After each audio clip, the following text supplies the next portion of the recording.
Knicks Take podcast. Yeah, what it do? Mobbing with the crew, nothing new. I thought you knew, thought I was falling off. Blessings keep on falling through. Oh, don't panic, dog. Bro, a boo, I can't lose. What's good, y'all? I am Josh So Focused.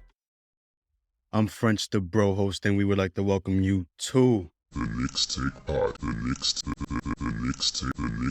podcast. this is episode 44. And this is a weekly podcast where we cover the most intriguing Knicks news of the week. And if you want to find us on our socials, you could check us out first on Twitter at The Knicks Take. Then go to YouTube and search Knicks Take videos. And if you rather follow on Instagram, you can find us at The Knicks Take. Last, you can check us out on Facebook at Knicks Take Media. Now, before we get into our regular usual, want to apologize about the last podcast. We tried to do just a little bit too much, and we ended up not being able to release per our usual standards. New episode should be up right about now by the time you're hearing this. So if you have not been able to listen to last week's podcast, it is available now. Go back, check it. It should be in your feed. And then come back and listen to the rest of this podcast. Otherwise, if you've already heard it, just wanted to give you a little bit of explanation as to what went on. Now, without further ado, French, my brother, how You? are you? And how was your week? My week was same old, same old. I spent the week mostly just watching Knicks media anywhere I could find it, anything that'll give me a inkling of news of the off-season plans, and we're going to get into it later. We got eliminated from the playoffs this week, so I just been looking into draft prospects and seeing like You just now who started. we could add to this roster that'll really be. Huh? I said you just now starting that? Starting what? The draft prospects? Yeah, I've been into the season. I couldn't really look into the draft because I'm thinking like there's still a chance we make the play-in, so we ain't gonna get a great pick. But now we have odds to land in the top 4. So I'm gonna look. I'm gonna look now. I'm gonna pay attention now. There's a few guys that I like, and I'm hoping that we could be one of those teams that jump from the back of the lottery to the top 4. It happens every year, so I'm I don't know. I'm hyped up now. What about you? well- How was your week? So, it's been a very interesting week. Very interesting because, first of all, I started off with this whole Will Smith stuff. Yeah, and I spent like a whole evening when I should have been sleeping, kind of just like, is this real? Can this really be real? Is this really happening? Will Smith smacking Chris Rock? I spoke to our mom about it the next morning. She didn't see it live. She actually didn't even know anything about it till I brought it up. We had a conversation about it. We had a long conversation about it. Why? I showed her some clips. I showed her the slap. I showed her all the angles. I showed her the speech. And so yeah, that outside of Knicks land, that was very interesting. Your week. No, it did cover a lot of It the. basically Honestly, counted like everyone's phone. it yeah, like it dominated the week for real.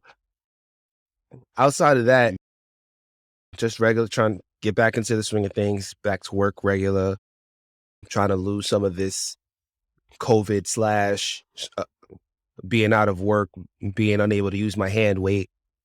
And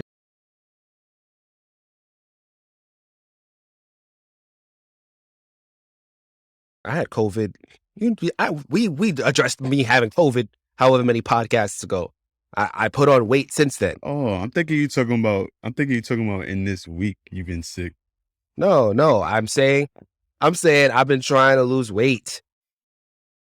And yesterday, me and our mom took my children to go look at some schools. So, very, very, very busy week. And I'm going to have another very busy week this upcoming week too.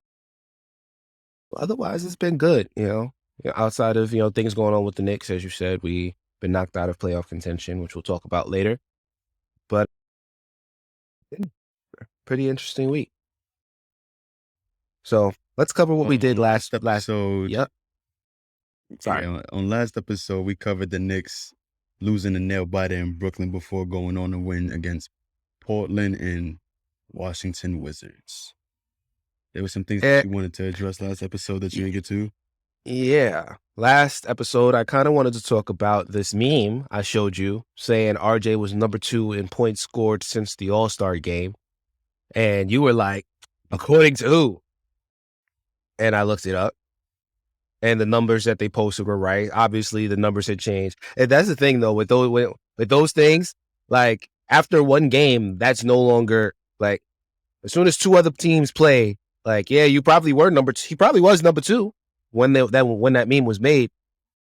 And then he was no longer number 2, like, an hour later. At the last check, and that's probably wrong right now because it's been a couple days since I checked, he was 8th at 475 total points. This is not points per game. This is total points scored since the All-Star game. So I just wanted to give RJ his props, his little shout out for that. And I wasn't hating on RJ by saying according to who. I just see a whole lot of Twitter stat accounts that some of them is not real. Yeah. I just want to make sure the stat is real before we praise him. Yeah, and it's easy to look that kind of stat up. Total points since All-Star game, like NBA.com has done really good as far as you being able to parse out stats and look at specific stats and, based pre-All-Star game, after All-Star game, last month, last 2, like NBA stats is probably one of the best at. If you want to look for a specific stat and look to see a group of people who do that, NBA.com is good. But anyway, without further ado, let's start getting into these games. So, in those last games from the last pod, we talked about how good our Knicks looked without one Julius Randle. And I was excited. And then I turned on the Pistons game, and guess who's starting, y'all? Everyone's favorite, Julius Randle. And I tried to hold out high hopes. I said, maybe Julius will come back after watching these few games that we've prospered without him. We only lost one of the games that he did not play, and we looked really good in the other 2. And maybe he's going to come in and he's going to try to play more like Obi Toppin and less like Julius Randle. No, that didn't happen. That didn't happen at all. Randle came back and was getting cooked by Marvin Bagley left and right, up and down and all around this game. Marvin Bagley finished with 27 points on 11 for 14 shooting. And it wasn't just Marvin Bagley who cooked Julius Randle, by the way, but that was his main defender. And Julius, he had himself an okay night also, but he made Marvin Bagley look special. Really looked early like the Knicks outside of Julius were trying to keep the momentum going from the last few games. And the bench trickled in, the Knicks lead extended. The Knicks went up by 19 points after an amazing Obi Toppin reverse dunk in the second quarter. That dunk was nice. It was really probably the only note from this game that I really took, because I'm trying to limit all my notes, try to point out just the special points in the game. But there weren't really a lot of special points in this game that I can recall. That was the one. I thought we were going to blow him out. I was like, all right, even though Julius is playing like ass on defense, this team still looks locked in all together. They look like they're still playing with the same kind of energy. And then the second half happened. Actually, before the second half even happened, because midway through the second quarter, after the team looking at its best with RJ Barrett leading the bench unit, Julius came back out on the court, and it started to look a little different. Pistons took what was a 21-point lead in the second quarter, which, I'll be fair, Julius came back in when it was 19 points. It went up to 21 with him on the court like a couple minutes later. But then that lead just started slowly trickling away, going into the single digits. And then it was cut to 2 points in the third quarter. Julius was in for that entire stretch from the second quarter to when he came out in the third quarter. It wasn't 2 points when he came out, but it was 2 points while he was still on the court. Sounds very familiar. Sounds like a lot of Knicks games that was lost in the third quarter when Julius Randle and that starting unit came out in the second half. With new life, the Pistons kept pushing, but were never able to clear that hump and retake the lead. After a few late ties, which, let me be clear, this was a game. This was a game that the Knicks could have lost the way that they've lost many other games. Yeah, it went down to the wire. But after a few late ties, the Pistons pushed the Knicks into the final seconds of the game. Alec Burks came up with 2 clutch plays. Alec Burks, much maligned by you people. A lot of people. And listen, I'm one of those people who trade Alec Burks. Because he does need to get traded. But not because he's been playing trash. Just because we need to see what Quentin Grimes does, Cam Reddish, blah, blah, blah. Not because he's starting at point guard and not playing the game that he could play. But Alec Burks is good. And if it's not Alec Burks, it's got to be Evan Fournier. One of them got to get traded. But not because of his play. He's won us many games. What was you about to say, French?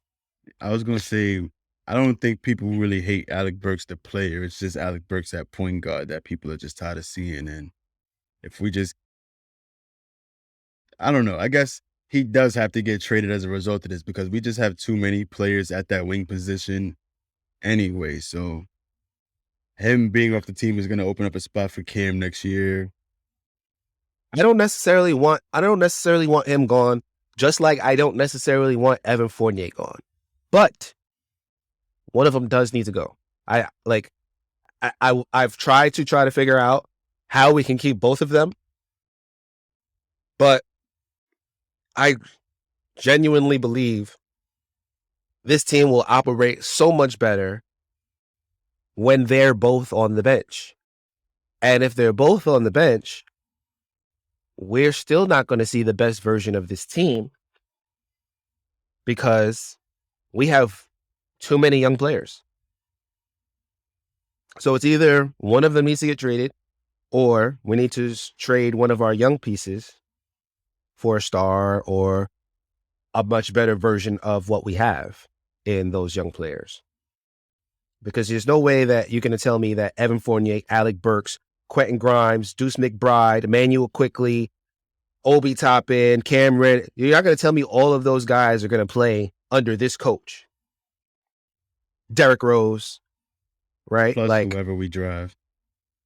I'm not even thinking about whoever we draft. As it is now, it's difficult. It's difficult to see. Because even right now with Alec Burks starting at point guard and Evan Fournier starting at 2 and RJ Barrett starting at the 3, somebody's going to be the odd man out, right? Somebody's going to be the odd man out. We had this stretch of good games with these young guys, with Cam Reddish with the separated shoulder, right? And that's the only way that we really were able to see everybody else. But when Cam Reddish comes back, what do you think happens? Somebody's going to be the odd man out. So, anyway, that's why one of them needs to get traded, or we need to do some roster consolidation outside of those two. Because I do like those two players, but I also like our young guys, and we need to open up some time for them, especially Quentin Grimes, especially Deuce, especially Quickly, and we're going to talk about Quickly. We have too many young guys that we need to see what it is that they can do, and see how best we can, we can add them to what it is that we have on this roster. So, all that to say, Alec Burks saved this game. First, off of a pass from Julius, Alec buried a 3-pointer to put the Knicks up by 4. Mm-hmm. And then in the last possession of the game, after the Pistons cut the game to 2, they gave the ball to Cade Cunningham. He tried to fake out Alec Burks. He was getting ready to put the shot up. Alec Burks said, knocked the ball out of his hand, caught it, and that was the game. Game-winning defensive possession by Alec Burks. Not what he's necessarily known for. After a long offensive stretch for the Knicks, because we could not buy a basket in that fourth quarter. That was hard at all to watch against a Detroit Pistons team that's 20-54, bro, at this time. Yep. I'm just like, damn. But I'm glad we got that stop from Alec Burks, because that was just that would be a bad way to just go out into the offseason knowing that we losing all these types of games even at this point of the year against a team that is this bad. But it was good to get this win. I would have preferred to see this without Julius, because I feel like that would have been a much more enjoyable game to watch. But politics, I guess, is going on right now. Knicks win this game 104-102. And my main thought at the end of this game was whose call it was to put Julius Randle back in the rotation. Was it Julius's call? Was it Tibbs's call? Was it did somebody in the front office say, yo, you guys are winning too many games. Let's get Julius Randle back in there to muck things up a little bit. Like, I'm very curious to know, because it was clear that the last week of games showed that this team is just a lot more cohesive without him. Now, I'm not saying that they're better, but our biggest problems of the season are gone when he's not on the court. And maybe there's going to be new problems, maybe because of who we played against and all that stuff. Maybe the new problems that come without Julius, they haven't shown up yet. But anytime I hear somebody talk about how this team is not going to be better if we trade Julius Randle, it's based on speculation, right? If you take Julius Randle out and you put Obi Toppin in, this team is not better because Julius Randle is a more talented player. And it's like, yes, that's true. That part is not speculation. But the fact that is this team going to be better without Julius is not true because of that. Like, you have to wonder if the worst things about this team are gone without your best player, and now all of a sudden the games that you're losing because of the bad things that happen when he's on the court are now they're suddenly gone, and then you start winning those games. Does that mean that your team is worse? It probably just means your team is worse, as in you are probably going to get further in the playoffs if you have a Julius Randle on your team. But you're probably going to win less regular season games. And at this point, it's like, well, you kind of have to win the regular season games for a Julius Randle to matter. What do you think? I think that they just put him back into the rotation mainly due to the fact that they want to increase his trade value at this point. Okay. I don't think it has anything to do with the concept of this team. Maybe it does. Maybe they view him as someone who can possibly be here after this season. He just had a rough year, but I'm hoping that that's not the case, because even without all the extra stuff, I don't see Randle as a great partner for RJ Barrett. Because even at the beginning of the year, before we saw all the bad body language and all this stuff, or at least focused on it as much, it just didn't seem like Randle could get it going if someone else had a hot night. And it's Campbell was going off for 40 points. Randle couldn't get it going. Yep. What you gonna say? I was about to say the same thing. It's not just a RJ Barrett specific thing. It's anybody, except for Evan Fournier. If anybody who was a ball dominant player if they were getting it going, Julius couldn't. You know, up until like really late in I'm the season. singling out. Yeah, I'm singling out RJ because we see that he's going to end up being the best player on his team. And he has that desire to be the best player on his team. He averages the same amount of points as Julius Randle as we speak right now. And Julius Randle is still putting up all-star numbers. It's not like his off year is like 14 point. No, he's still averaging 20, 10, and 5 for the most part. And RJ is going to end up getting to the point where he's averaging 24, 25 points in this league. Just off the growth that we've just seen year to year, I'm expecting another high growth year from him next year to the point where he's an all-star. So if you're this front office, you should have him prioritized as who should we be playing RJ around. And I don't see Randle as the best fit for that. I'm curious to see where he could get some type of interest where it makes sense for us to make a trade too. But at this point, I think it's just to increase his trade value, have him have a few good games to end the year, and that's all that it is. It's just politics for me. I'm going to say two quick things before we move on. In response to that theory, if that is the reason, that is a bad reason, and it didn't work, right? It didn't work because it didn't do anything but reinforce everything that we already knew about Julius. Good and bad, right? So if your thought was, let's put him out there to increase his trade value, yeah, you might have been shooting yourself in the foot doing that. So if that was the call, it was a bad call. It didn't do anything to increase his trade value. He looked, and all indications are that he was still playing with a hurt quad. So if the quad is really if that really affected his game and it affects his defense, if that's a real thing, when you took him out, you should have left him out. Right? You don't want to if you're going to put him out there to increase his trade value, make sure he's 100%. If he's not 100%, leave him on. So that's point one. Point two is that RJ Barrett,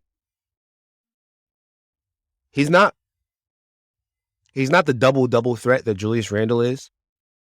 And as you indicated, they're averaging the same amount of points.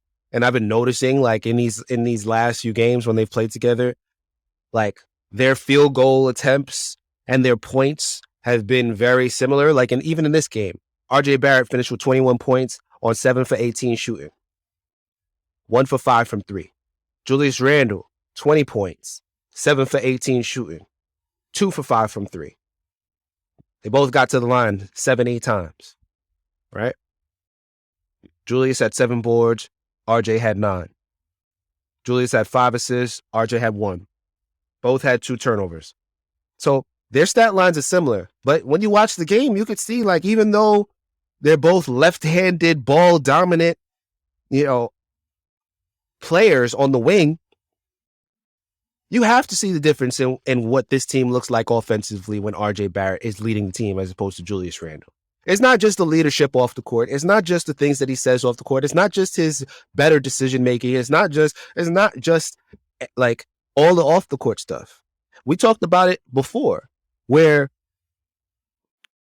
just the way RJ gets into his sets, and you kind of tried to argue with me about it, but just the way that everything flows, RJ does not take as long and does not stop the ball movement as much as Julius Randle does. We have almost 3 weeks of evidence of looking at the team with Julius, then without Julius, and then with Julius again to see just how different this team plays.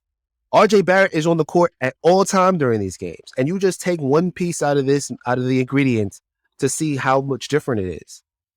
Even Alec Burks plays different when Julius is on the court. So those are my 2 main things. I'm going to let you get into this next exciting Bulls game. And, fresh off the 3-game win streak, yeah. The Knicks were up for this matchup against the Chicago Bulls, who for most part of this year has been one of the top Eastern Conference teams.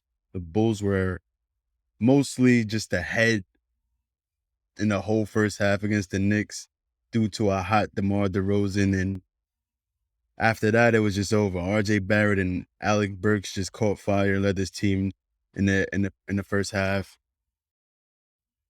and Randle wasn't having a great scoring night. His head didn't really seem to be in this game, so he just focused on rebounding and passing the ball the whole game, outside of just shooting a bunch of threes. But RJ Barrett and Alec Burks held it down. The Knicks took the lead heading into halftime, continued their strong play into the second half behind a hot third quarter from Burks. Obi Toppin had his best game at the Garden, in my opinion.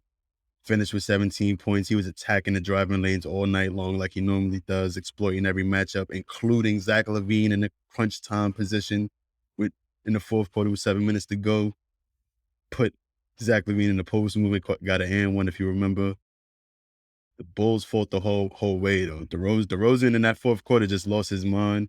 He hit in half spin, mid-range jumpers through contact, and one, reverse layups. Like, Mitch was down there, and he was, for the most part, Mitch had a great game. I'm pretty sure he had like 6-7 blocks, didn't he? And DeRozan was still getting whatever he wanted. Let me see, hold on. He had 3 blocks. He had 3 blocks. He was intimidating Zach LaVine anytime he was driving to the paint.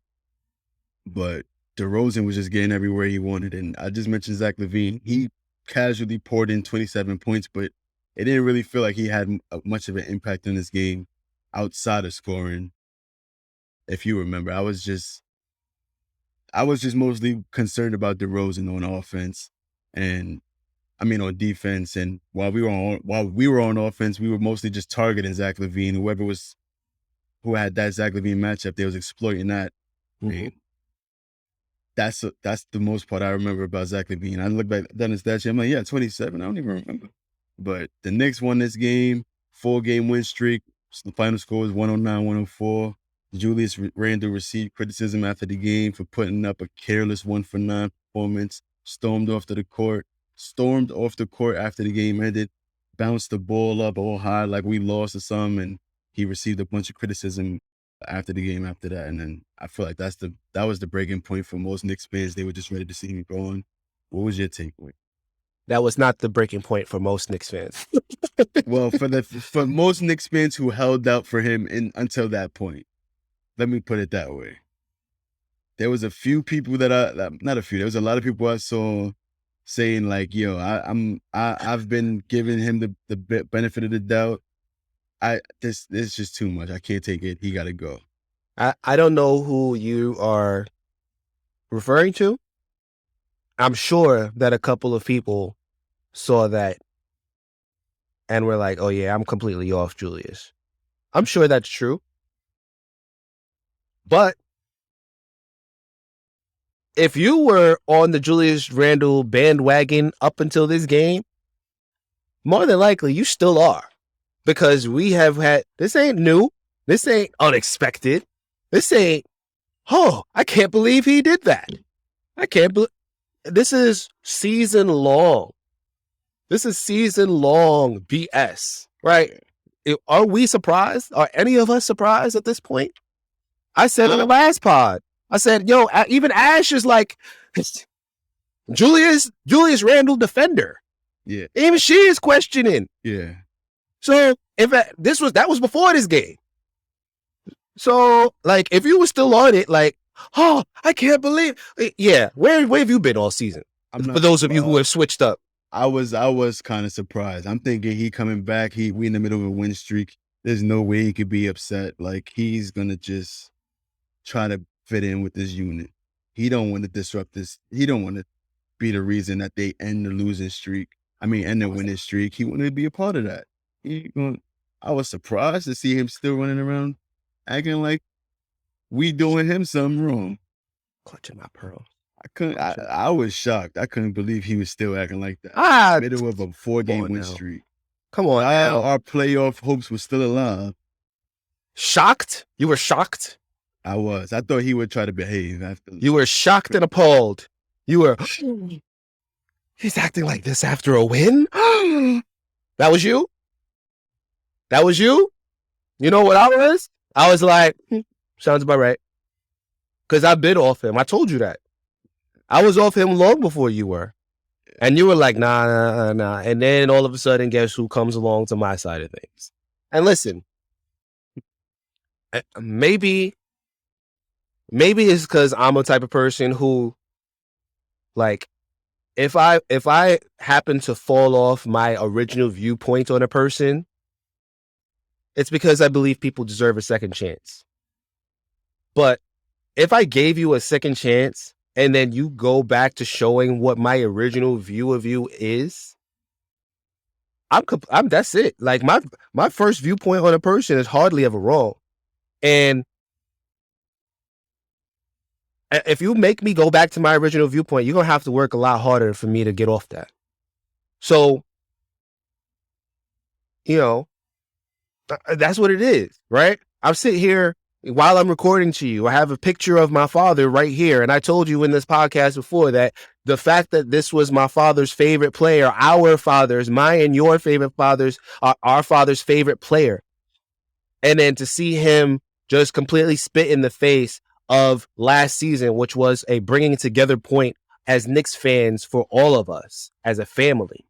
And to see him act and play and do the shit that he's done this season, it made me beside myself. I didn't even want to go, like, it's very difficult for me to go the depth that I would love to go to on this podcast about how sickened I am by the fact that this dude, Julius Randle, had me in this point where I was so supportive of him coming into the season, right? With the Players Tribune, with him saying all of the words, with him trying to argue with the refs less, with him taking the pay cut that he took, because he could have bent this over a barrel if he really wanted to, right? And these are all things that at the end of the day, I'm very thankful for, with Julius Randle. Obviously, it was a point in time of his life where his mentality was at its best point.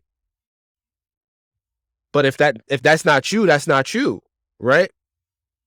So he tried to bend and twist himself into a person that obviously he's not. Obviously, he's not that person. He wanted to be the player that he was last season, and it must have been so much easier for him when there's no fans out in the stands. There's nothing to be worried about, And then as fans started trickling back in, his game started to suffer, and you were like, nah, I don't think that's what it is. I don't think that's what it is, and a bunch of people still agree with that viewpoint. But I've said on this podcast, he has to prove that that's not the case.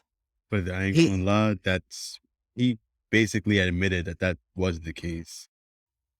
That the fans, we're gonna get into it later. We're gonna get into it. Yeah. We're gonna get into it. But that's what it is. That's the only thing that I could see is a real difference, right? It's a real difference. And this dude had the fans behind him. Like there's no, like if you can't separate that when the fans are behind you the way that they were in that playoff series and the way that they were leading up to the playoffs and the way that they were coming into this season, if you can't say this is who I'm going to be and that is it off of that, if you can't change yourself off of that, then that's it. You were never that player. I'm sorry that you kind of shot yourself in the foot trying to be somebody that you're not, but it happens. And hopefully you can figure it out somewhere that is not New York, somewhere that is the expectations are a lot, less. So I know we've talked a lot less about the games and a lot more about, These games are mostly all happening the same way. Yeah. It's mostly the stuff happening after the game and off the court that's the most interesting right now. So we gonna just address. It's just, did we go into his stats from that Bulls game? He had 5 points, y'all. So I don't know if that's why he was so upset at the end of the win, but he had 5 points, 1 for 9 shooting, 0 for 4 from 3, 3 for 6 from the free throw line. He did have 13 rebounds, clap it up for that. 4 assists, it's also very good. 3 turnovers, 1 block. And the Knicks got the win, but he was unhappy. You Make it make sense why. All right. Are we moving on to the next game, friend? Let's go on to the next game. 4-game winning streak, heading back to the Garden to face the Hornets. Tell us how that plays out. Well, not well, French. Not well. So, we had a 4-game winning streak as a result of that Chicago Bulls game. The first 4-game win streak of the entire season. And a point in time where it almost does not matter. And 3 of them came without our best player. No, RJ Barrett played in all those games. Oh, yeah. Anyway. Yeah, so 4-game win streak, the only 4-game win streak this season, the only 4 games win streak that I expect that we'll have all season. And we come into the Hornets game looking for 5. And this game played out like a game that the Knicks really had no intention of winning. And that was led by our star player, Julius Randle. Not to say that they didn't play hard, not to say that this wasn't a close game, because it was. Right? After an early lead by the Hornets, the Knicks were able to take the lead for a while in the first quarter. But the defense, yeah.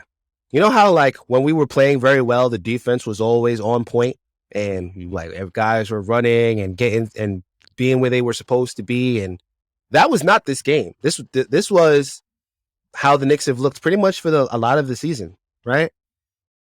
Now, the defense just it was there when it kind of needed to be, but otherwise it wasn't there. Just poor defense throughout. Hornets came out, executed their offense from start to finish, scoring on easy lanes to the basket, multiple pass plays, multiple assists, overall lazy effort from the Knicks on D. Didn't take long for New Orleans to take a lead in the second quarter. But the young Knicks I don't think we mentioned Quentin Grimes. Quentin Grimes has been out, right? Quentin Grimes, I believe he went out. I believe he went out before the first game against the Pistons. Yes, actually, the game that Julius Randle came back in was the first game that Quentin Grimes was out for. So Quentin Grimes has been out after coming back with the dislocated patella. He's had knee soreness. And this is the 3rd game that he has not played. Hopefully that's not, an indicator for anything bad for him. Hopefully he is able to come back. Let him rest that knee, let him rehab, let him do what he has to do. But the young Knicks with no Grimes were able to keep it manageable, and that's in the second quarter. Right? Still a single-digit game while in the first half, at the end of the first half. Second half, mostly the Knicks trying to keep the game close, with the Hornets led by Miles Bridges and LaMelo Ball, increasing the lead to double digits. In the fourth quarter, though, who else but Emmanuel Quickley led a charge that brought the Knicks to within 2. Now, we haven't really talked about Emmanuel Quickley so far this pod, but I can't remember a game that Quickley did not have his fingerprints on in the fourth quarter in the last however many games. Am I wrong about that? Was there a game that was there any game where it was like the fourth quarter, Emmanuel Quickley didn't either lead the charge or have some sort of really amazing play, either get into the paint or from the 3-point line to keep the Knicks in it or to give the Knicks a win? No, every game he's had stretches in the fourth quarter where he literally would be the best player on the Knicks. All right. He would dominate the game for stretches at a time during the fourth quarter. So Quickley led a charge that brought the Knicks to within 2 after they went up by double digits. Then with 5 minutes remaining, Emmanuel Quickley was subbed out for Evan Fournier. And we never got that close. We never got to within 2. We never tied the game. Game is over. Knicks lose 125-114 to Miles Bridges completely dominating Julius Randle and the New York Knicks. So, thanks for fixing that. Either Tibbs is trying to get fired, or he and Julius put on the tech commander hats to ensure that we lost this game. This was a very important game. right? Because Hornets were one of the two teams that we needed to catch if we wanted to make it to the play-ins. Losing to them basically guaranteed that we would never catch the Hornets because our magic number with the Hornets was 2. 1 Hornets win, 1 Knicks loss in 1 game. Yeah, we're not catching the Hornets after this one. And then the Atlanta Hawks, it was 3. I think they had won a game before this, so that made it 2. So the next Hawks win would knock us completely out of play-in contention. It's a very important game. And the Knicks did not play as such. So that was one thought. And I shouldn't put it entirely on Tibbs, although it's very, from what we see, that's the person that you have to look at and go to, right? Because he's the one making the subs, right? Manuel quickly has less minutes in the game than Alec Burks at the point that he gets subbed out. Why are we subbing him out, right? Is it to bring Evan Fournier back in, who had an amazing game? Okay, why do we sub Quickly out?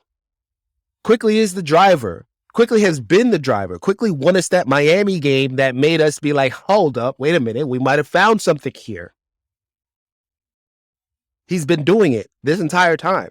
And as much as I've been shouting, yo, we need to start quickly, the fact that he's finishing games, I'm happy about.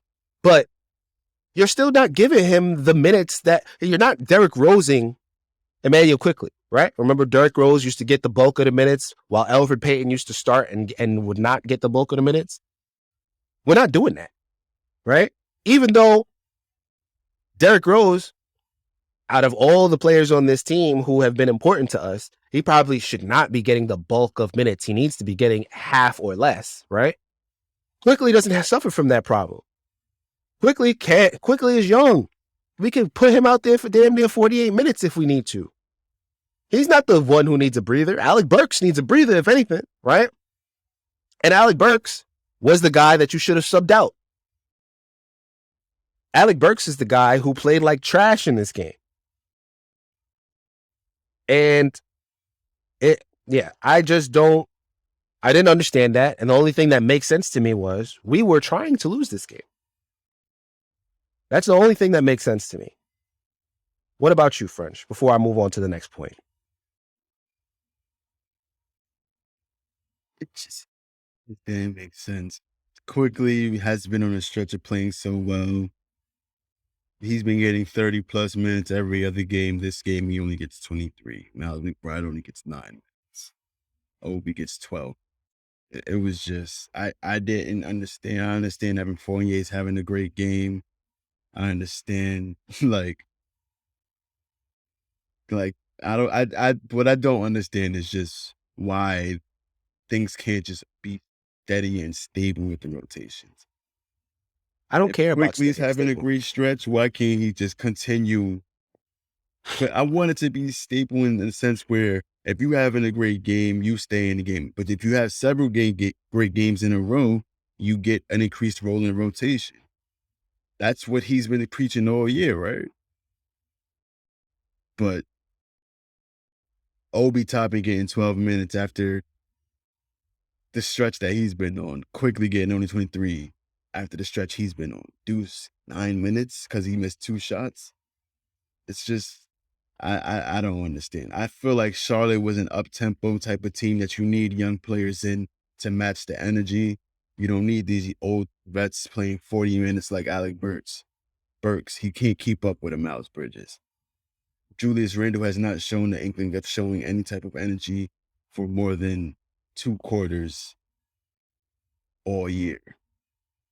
He's not keeping up with Miles Bridges. And you see Miles Bridges is cooking you. He's 11 for 15 from the field, 4 for 4 from 3. You need an adjustment. I'm not saying that playing Quickly and Deuce McBride is going to be the adjustment that you need, but switch something up because clearly what you're doing ain't working. But it must have been to just guarantee that we don't make the play in. Take Commanders. That I left out last game after the game. What's up? After last game, there was a little fake, I don't know if it was a fake report, but there was a rumor that they were speaking about Julius Randle requesting a trade. And after this game, he addressed it. So that's my alley-oop to you to come back in with what Julius Randle was talking about in that post game after this loss. It's embarrassing. Well, let's talk more about that report, because that report did come before the Hornets game. And it wasn't really a report, right? It was a show. Was it Carton something? Whatever. I can't remember the name of the show. Not really widely respected, although some people have said, the stuff that the guy comes out with and says has been proven true. Even though he has kind of a maligned history, he came out and said, after that Knicks game, some people in the front office saw how Julius Randle was reacting. They went to check on him. And he indicated that he was done. And he's done as a Knick, all that stuff. And sent Knicks Twitter into frenzy, right? Everybody trying to validate, trying to see if it's true, if it's not true, whatever. And let me just say, as far as I'm aware, to this point, we have had no seriously confirmed sources that Julius Randle wants to be traded. But at the same time, we also have not had any strong inklings that by his actions that this report isn't true. Correct. If you move And to strict off how he's appearing, that's how it appears. And you see how he's playing in these games. Maybe we can blame it on the quad. And if it is the quad, then whatever.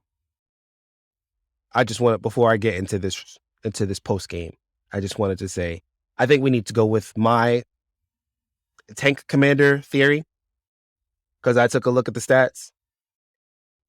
The guy who shot 4 for 15 and had the most turnovers on the roster played the most minutes in this game. And 13 of those shots out of the 15 were all from 3. So, tank commander tips.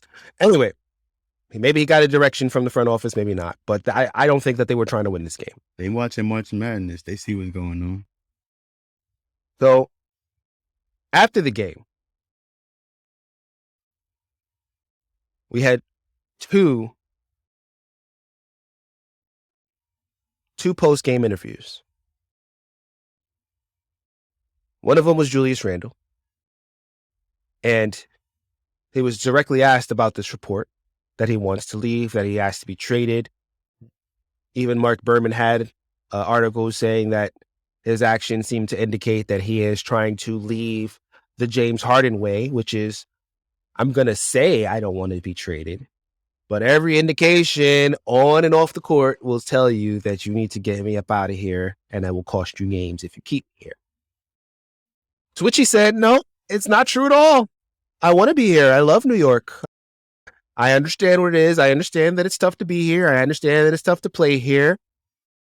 It's difficult, especially when my son has to leave games because fans are booing his dad and so on and so forth. And he's upset. And as a father, it makes me upset, but it's part of the game. And I understand that. And blah, blah, blah, blah. We're not gonna do what we did last week, although I did think about it. I could play the clip for y'all, and I could include the clip for the podcast, but I'm not going to, because it's a waste of everyone's time, honestly.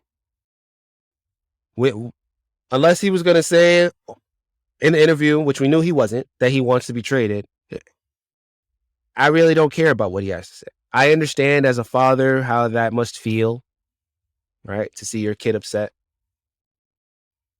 And it's because of these people that you don't know, who know nothing about you, because they take a game so seriously and it's upsetting your son. And I understand how that could make you feel. But if you were the player that you were last year, you wouldn't have to worry about that. Or not excusing. Played with the energy that you played with last year. Not exactly. I'm not talking about stats. I'm just talking about your spirit, your actions, your persona, everything. I don't care about the stats. Like I said, put this man in the rafters for taking a pay cut because he didn't have to, right? And nobody expected him to play the way that he did last season. And if he didn't, that's okay. Fine. You're getting paid for the guy that we expect you to be. Even though you could have asked to get paid for the guy that you have already shown yourself to be in a fanless audience, in a fanless arena, right? You could have asked to get paid like that and you would have fleeced us. But whatever. We've already talked about that. All you have to do is be the leader that you claim that you wanted to be. And all you have to do is put forth the effort on the court that you claimed that you wanted to do. And if you're dinged up and all that stuff and it's preventing you from doing that, take some days off, man. Take some days off. Don't hurt your team. You have nobody to blame but yourself. It's not Knicks fans' fault. And this is not to excuse, I was going to say that earlier, it's not to excuse some of the bullshit that is coming out there from Knicks fans, because there's a lot of bullshit out there. But that's part of the territory. Part of the territory. You got to accept the love with the hate. That's what you signed up for. So, this right here is where we're probably going to see the last of Randle, because after the game, Tibbs said that he's going to be out for this game against the Cavaliers, and he's possibly going to be out for the remainder of the season with this right quad tendon strain injury. We didn't even talk about what Tibbs said in the postgame. He was directly asked about that too. And he gave the most non-answer answer. That's Tibbs. Every time. Oh, man. You know, if there was nothing to it, Tibbs would say that there's nothing to it, though. Right? Am I right or am I wrong? That's what he normally said. He's been asked directly about Julius multiple times, and he will talk about the team. He will talk about the energy of the game. He'll talk about the team wanting to play together and all this stuff. Nothing about Randle specifically, right?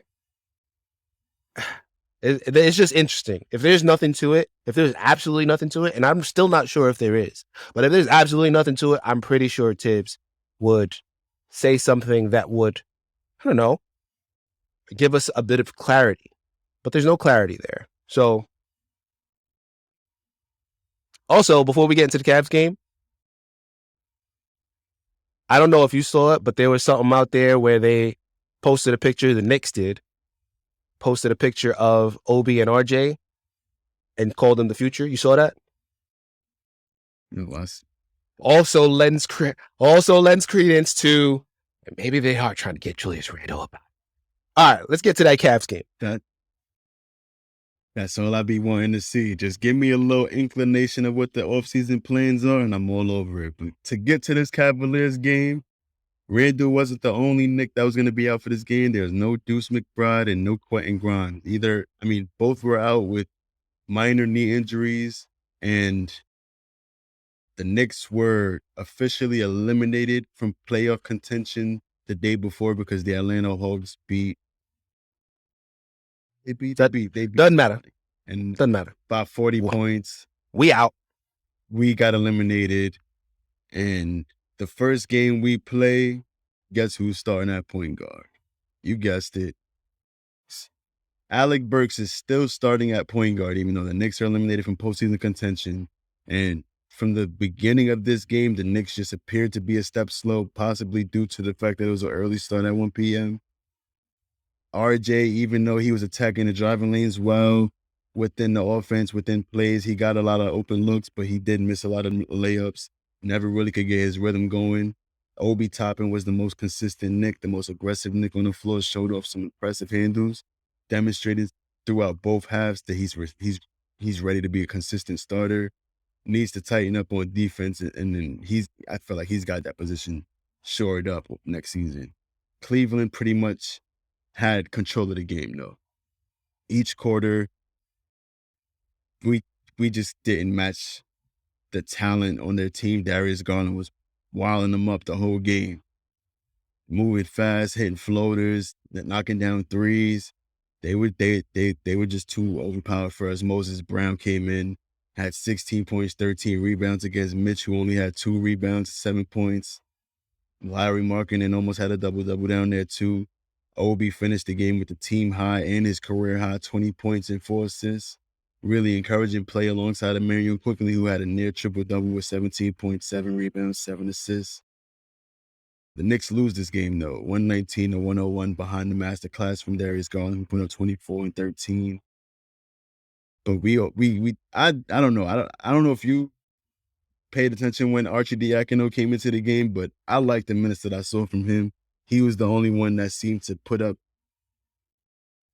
well, not the most, but he was definitely giving. He got his hands. He disrupted his momentum.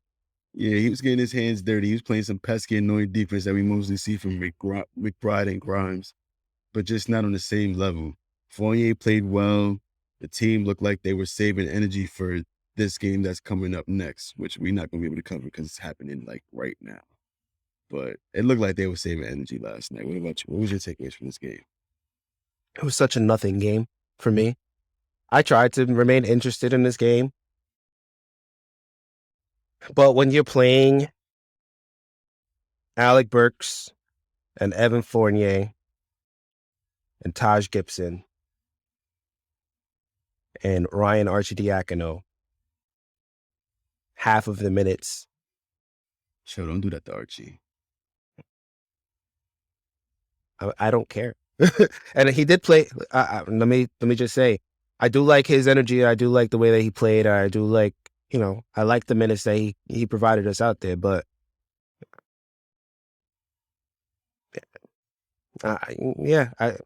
he is supposed to be. The game is out of hand. Let's pull out Ryan. That's when I want to see him. I don't want to see him get regular minutes, right? And I wanted to see Deuce. Deuce didn't play. I wanted to see Sims get more than 15 minutes. He didn't. Yes, he did. He played 16 minutes. Oh, according to my stats, he only got 15. If he got 16, it's still not enough, right? He got less than Taj Gibson, right? Yeah, he did. That's a no-go. What Tibbs' justification for that is he's playing Taj basically at the 4. That was his justification. Taj is basically 4. When you have Julius Randle starting, Julius Randle gets 38 to 40 minutes. Obi Toppin got 30. So that's a bullshit answer, right? That's a bullshit answer. Yeah. Taj Gibson got 24 minutes. I'm just a messenger. And the only thing that soothes my soul, kind of, but not really, is that he knows that if he plays these guys more minutes, the Knicks are going to win. And he doesn't want the Knicks to win, or somebody doesn't want the Knicks to win. So play Alec Burks, play Taj Gibson, play Evan Fournier as many minutes as you can. And he could, I guarantee you, if Alec Burks didn't foul out, he would have topped 30. Why he's still starting? Beyond me. But the only thing I can think of, we got the Tech Commander hats on. We that's it. We're trying to lose every game. And how do you lose every game? Don't ignore the fact that this was RJ's worst game in a long time too. Yeah, it is. No. That is definitely a reason. But I'm fine with RJ having the worst game of the season. I'm just talking about everything else. RJ had a terrible game. En route to 12 points. But Obi didn't have a terrible game. So why he only getting 30? And then these are the things where it's like I'm not interested, right? Like all the stuff from all season, and I get it. I understood. I understand the coach, right? I understand why he does some of the things that he does. I understand that he says things that maybe it's bullshit, but there's history that he follows that he trusts more than anything else. That's the coach we got. right? I get it. The reason why many Knicks fans are screaming to fire this dude is because we're not seeing what we want to see. And we're at a point now where we should be able to see what we want to see. We should be seeing Obi play Julius Randle minutes. We should be seeing Emmanuel quickly starting. We should be seeing more of Deuce. Like, that's what it is. We already see enough of RJ. We already see enough of Mitch. We need to see more of Jericho Sims.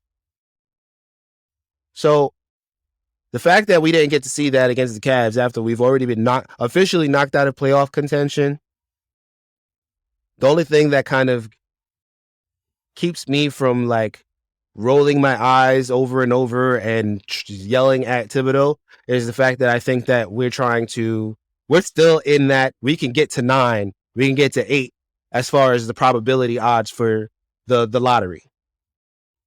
We were at 12, I think, at one point, and we knocked after our 2 losses, we came down to 10. Matter of fact, let me go pull up Tankathon right now so I can see where we at.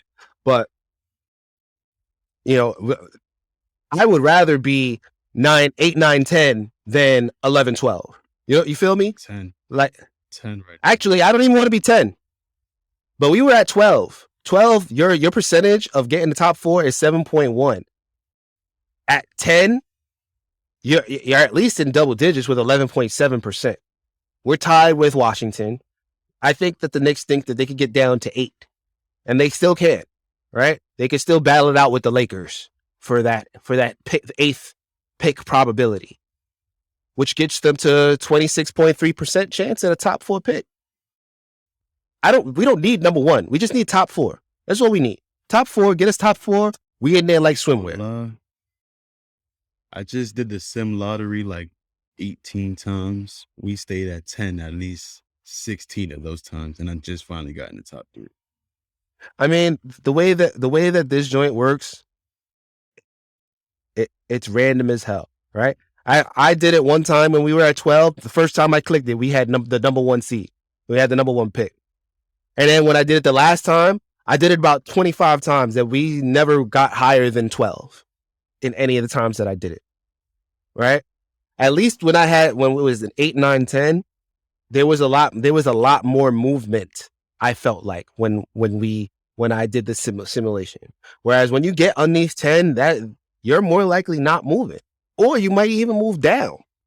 So right now we're in an okay spot. I would still like to see us get to 8, 9, somewhere around there. The 8th pick in the draft, or if you have the 8th worst record, 26.3% chance at a top 4. That's a lot better than 11.7, right? You're a lot closer to some of these other teams. Yeah, the top 3 still have a better than 50% chance to stay in the top 4, but you have nothing to play for at this point. Do what you got to do. Lose these last few games. Try to overtake the Lakers. Try to overtake the Spurs, and then let's see where we finish.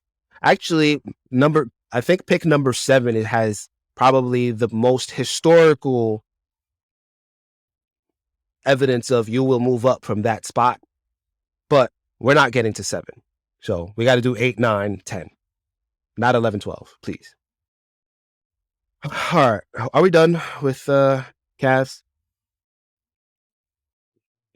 Cavs, the game just looked like it started, so we're going to have to speed up this ending so we don't miss too much of this magic game. Okay.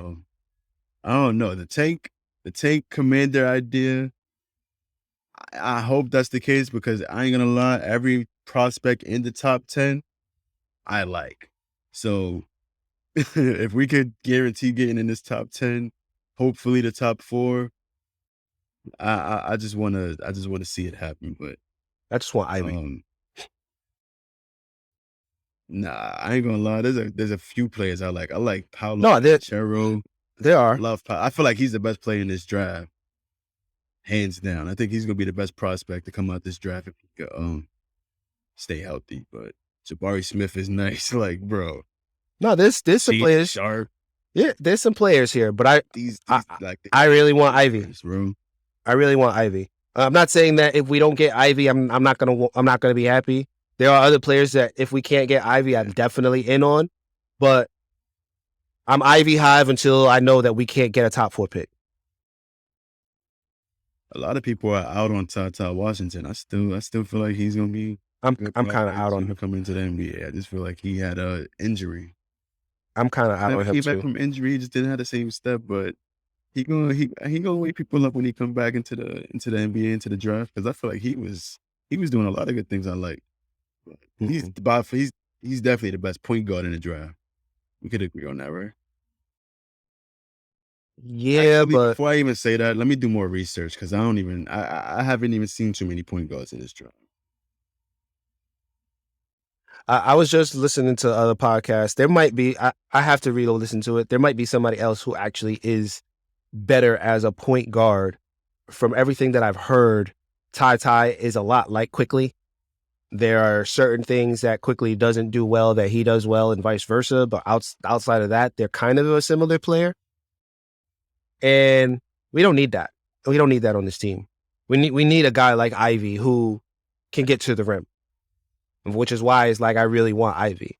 Like, give me a guard, or a big guard or something like that. Somebody who can get to the rim, somebody who can bend the defense, somebody who can help out RJ, somebody who can hit the 3, right? He checks all those boxes. He checks all of them. So I don't think we should get our hopes up. I don't think we should get our hopes up for any of those dudes. Like any one of those top 4 guys. Like I say, really want Ivy, but that's just because of what he brings that we don't have. Right? That's the only reason. But any of those other guys, they all started on this team. They all are. So Jabari Parker, Paolo, Chet, all of them are great. Right? I would love all of them on this team with Julius gone. Right? I would love all of them. But I would love to see Chet and Mitch play next to each other, right? I don't think it's going to happen, but I would love to see it. I would love to see them try. Or, Chet can come off the bench behind Mitch until, or whatever, right? But all 4 of those guys, those are all the picks. Like, if we decide that we're going to pick somebody over Ivy, I'll be fine with it because they're all good. And some of them probably are better than Jaden Ivy. It's just that Ivy gives us another look on this team that we do not have, that we desperately need, especially with Derrick Rose out. So that, once we get past those guys, there are other guys that I would love to have on this team too, just not on a different kind of level. But, and I would love to see how they would make the team better. But we're gonna have our draft pods, probably in a few weeks. Draft episode. Yeah, just to see, who we're looking at, who we like, who, just like we did last year. We'll get into that. We'll get into some guys leading up to the draft lottery. Anyway, unless you got something else you want to say, French. Before we close this thing out, we still got to do predictions. Let's get into predictions before we close this thing out. Yeah. Okay. Yeah. So last week, French finally got a win. Clap it up for him. Come on now. Clap it up for him. This is what I do. Clap it up for him. French got a win. Predicted the Knicks would go 2-2. 2-2. So he will choose predictions first this week. Go ahead, French. Oh, before we get into that, Knicks will play the Magic as they're playing the Magic actually right now as we record. Brooklyn Nets and the Washington Wizards. French, what are your predictions?